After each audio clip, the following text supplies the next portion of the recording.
I want to let you in on 2 secret video making tips that changed my life and could change yours too. This video is sponsored by Insta360. So before getting into the tips on how to make internet videos that get big views, I need to be brutally honest. Gone are the days of strapping an action camera to your chest, going out riding, uploading the footage and getting 100,000 views. Sure, that worked from 2016 to 2020, but in almost 2025, you have to put in a lot more effort to make your videos stand out among the rest. And real quick point, it's not too late to start making YouTube videos. It's not. There are some exemptions though. There are still some mountain bikers making purely POV videos and getting big views, but that's because they're doing something amazing. There's a thing called the GoPro effect, and that's when you see POV footage from your ride and everything looks easy and small, even if it wasn't. But if you ride something crazy like Red Bull Hardline or Whistler's Dirt Merchant, that will still look huge and will probably still get views because you're doing something crazy that you just simply don't see all the time.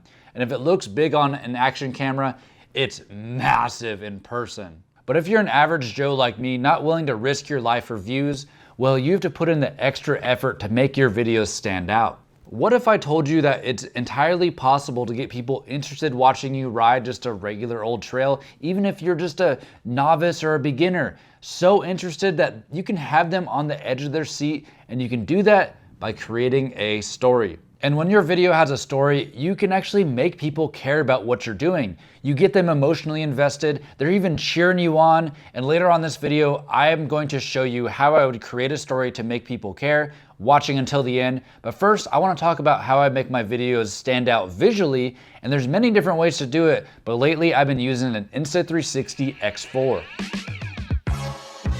This is an action camera that captures 360 degrees of footage for you to do all sorts of shots that make your videos stand out from the rest.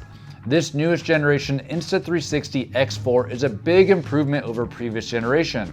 This shoots up to a whopping 8K at 30 FPS for ultra sharp footage and 78% more pixels than 5.7K resolution.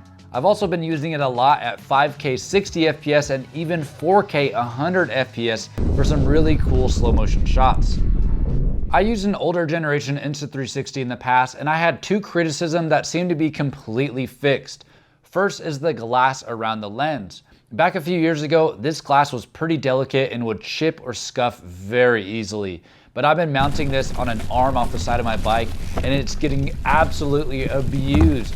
Bashed into trees, rocks, even hitting my bike, and there's no damage to this glass at all, and that was a huge factor why I stopped using the previous generation. But to play it safe, I'm installing a premium lens guard. I like how this mounts on, it's removable, and then I'll transport the camera in my bag using the lens cap. The second criticism that is fixed is using this on a tripod. I take this out on the trail, it fits in my bag called the multi-mount. Open it up, position the camera, and remember it's capturing 360 degrees. We'll deal with that kind of footage later. Then I'll ride down the trail, turn around, get my clip, and then I pull up the Insta360 Studio, either on my computer or phone app, to process the footage for my videos, but more on that later. Now before, if you zoomed in on this kind of clip, it would be super blurry, basically unusable. But now with this camera going up to 8K resolution, using this X4 for tripod shots is totally viable, and I'm back to using this as a tool to make my videos. To make my videos stand out, I've always liked mounting my camera to my bike or different places, just anything other than pure chest-mounted POV footage. And if you mount a camera to where they can see the wheel moving, the suspension going up and down, just anything other than purely POV footage, when someone's watching your video, it's gonna perk up their attention and it's gonna make you stand out. For years, I've struggled to find a good mount for my bike, one that doesn't move around and shake. Well, Insta360 sent me this motorcycle kit with a heavy-duty clamp mount that I've been mounting all over my bike for some cool shots. Then I have the Action Invisible Selfie Stick that's extendable and super sturdy and lightweight, and this stick completely disappears in the edit to make it seem like I'm being followed by like a drone or something. This combo has been a game changer for getting some really good shots, especially when I'm making videos about a certain bike upgrade and then showing that upgrade close up and in action. But all right, I'm almost ready to go out to the trail and show you the entire process of making an interesting story with just my local trails and setting up some interesting camera shots with the X4. But I want to touch on a quick yet important topic, and that's vertical content. Stuff like TikTok, Instagram Reels, and YouTube Shorts has really taken off in popularity, and the potential to become a full-time content creator with a big following is better now with vertical content rather than horizontal content that I make. Some of the most viral vertical mountain bike footage is shot with this camera right here mounted to their chest. The Insta360 X4 is an excellent chesty action camera with flow state stabilization, delivering smooth, high quality shots no matter how bumpy the ride is. Plus, as a chest mounted action camera, you can tell the camera to use single lens mode up to 4K 60 FPS with an ultra wide 170 degree field of view. But I actually suspect that those viral clips might even have a wider field of view, so these creators are using both front and rear lens to capture their riding, and then in the Insta360 Studio on desktop or mobile, they crank the field of view really wide, plus frame it for vertical platforms, and the footage, man, looks super cool and makes anything you're doing look like you're going fast and riding like a pro. Now, with us heading out to the trail to create a story with good visuals, these tips can and should be applied to vertical form content as well, but you might be wondering, well, Evan, why don't you make vertical content then? And the simple answer is, I just don't enjoy making it. I like making long form videos to connect with you guys. I love reading all the comments, and a long form video that gets 10,000 views is way more satisfying to me than a reel with 1 million views. But that's just my personal preference. All right, let's go hit the trail.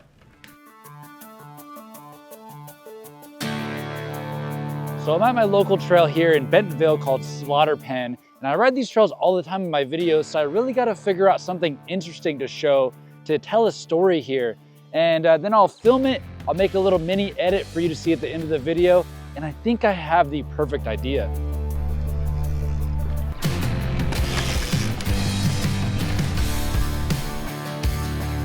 Another quick mention while I ride to the spot, audio is extremely important for video, which sounds weird, right?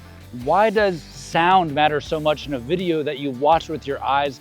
But it does.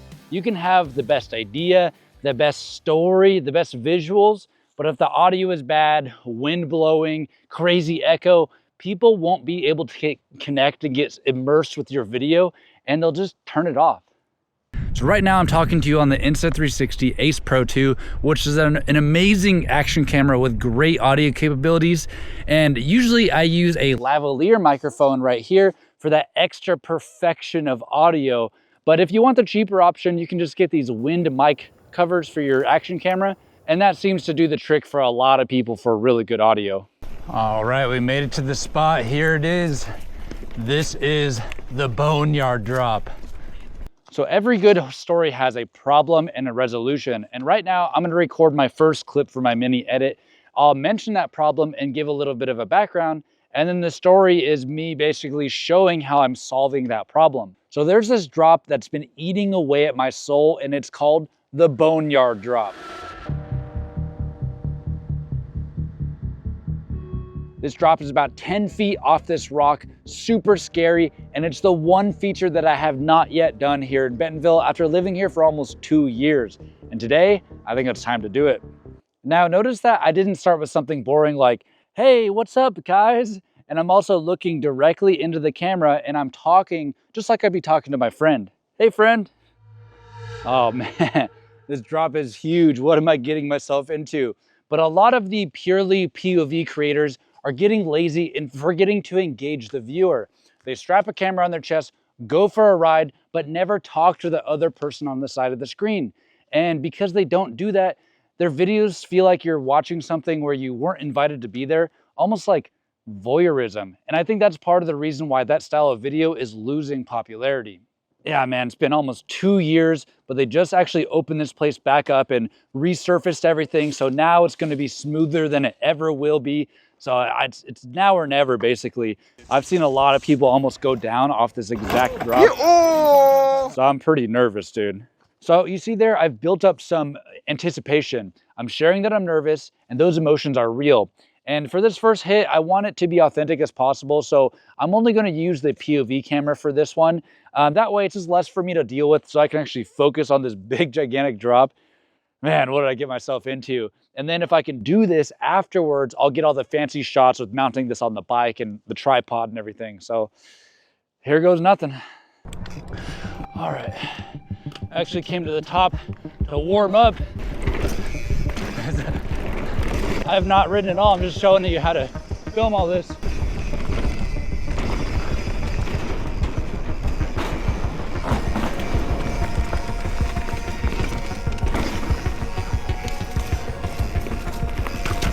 Yeah. All right. There's a run up to the drop. Let's see. Oh, I wussed out. Dang it. Dang, man, I wussed out. All right, change of plans. I am gonna set up the Insta360 X4 for the shot on the tripod, just in case I crash on this first hit and can only do it one time. All right, that's a pretty good spot. If I can get through this, man, I'll have to hit this like 3 or 4 more times to get all my fancy shots. But the one downside of having a setup like this on a tripod is hitting record, going up top, hitting the feature, coming back and hitting record again. And with the Insta360 X4, they have a massive battery now, so I don't have to worry about that anymore. This is a 2290 milliamp hour battery that can record a continuous 135 minutes at 5K, 30 FPS. So I can hit record, take my time getting to the top, or I could use this GPS remote to hit record remotely when I'm ready to drop in. And this provides extra GPS data to overlay on your video. But all right, now I'm just yapping, dude. I'm procrastinating. I gotta go hit this feature already. So I got a rule. You can only do 3 run-ups, and if you can't pull it off, just go home. So here goes attempt number 2. All right, here we go.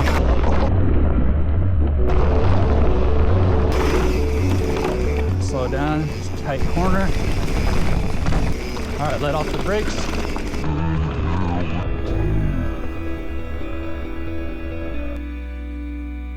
Okay, back at home, did I do it? Did I crash? Well, you'll just have to wait and see. But right now I'm importing the footage off of the memory card, and I'm pulling up the footage in the Insta360 Studio to convert it from 360 degree footage to 16:9 using keyframes to keep me in the shots. Insta360 also makes it super easy to edit this footage on your phone with an AI-powered Insta360 mobile editing suite with viral shot lab effects.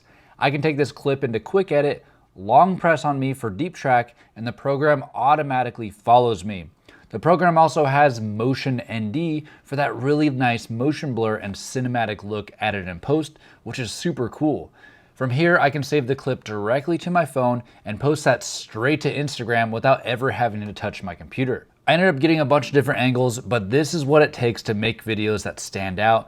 And one big tip is to use direction lock in the studio for when you have your Insta360 X4 mounted to your chest or bike. That way you don't have to keyframe every single direction change. Then I'm pulling the footage into my video editor. Premiere Pro is what I use, and I'm laying all the clips out on the story, watching it back, and if I get bored, well then the viewer will get bored too, so I'm cutting down the footage to keep the pace going and so I don't get bored myself.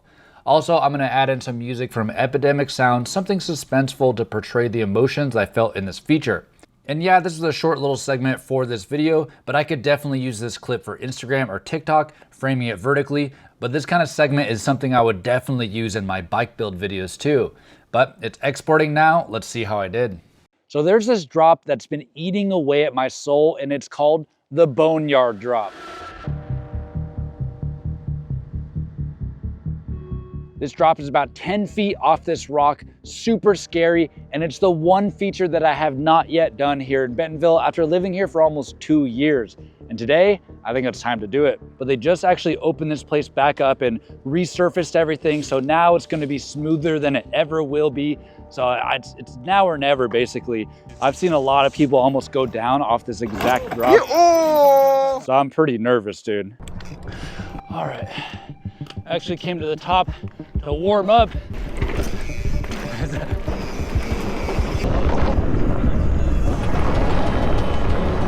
There's a run up to the drop.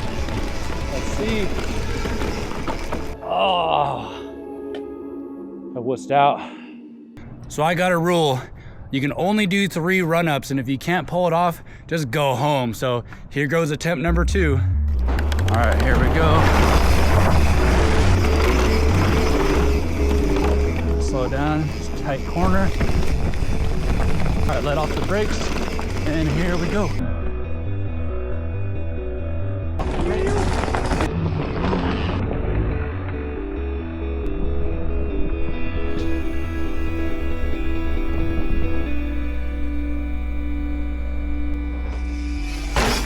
And here we go. Yeah. Whoa. Yes, dude, I did it. Finally checked the last feature left in Bentonville for me to do. And it wasn't that bad, dude. I'm gonna be hitting that all the time now. But hey, thanks for watching. I'll see you on the next one.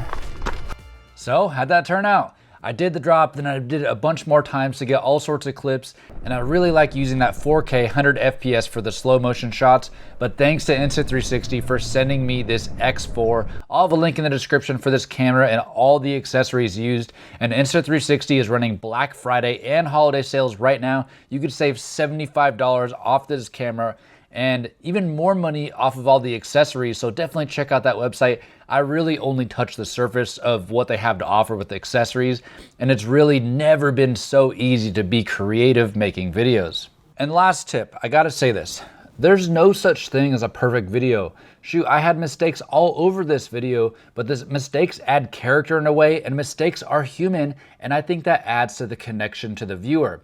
I also think that average Joes like myself who aren't pro racers have a better chance to grow an audience and make a living off of YouTube videos, because I'm doing something relatable that you could see yourself doing. I watched Red Bull Hardline and I'm in awe, but I know I'll never ride there. But that drop that I just did, I'm sure a lot of you could picture yourself visiting Bentonville and doing that drop. So if you want to make internet videos, get after it, keep practicing, and hey, tag your channel in the comments. Thanks for watching. I'll see you on the next one.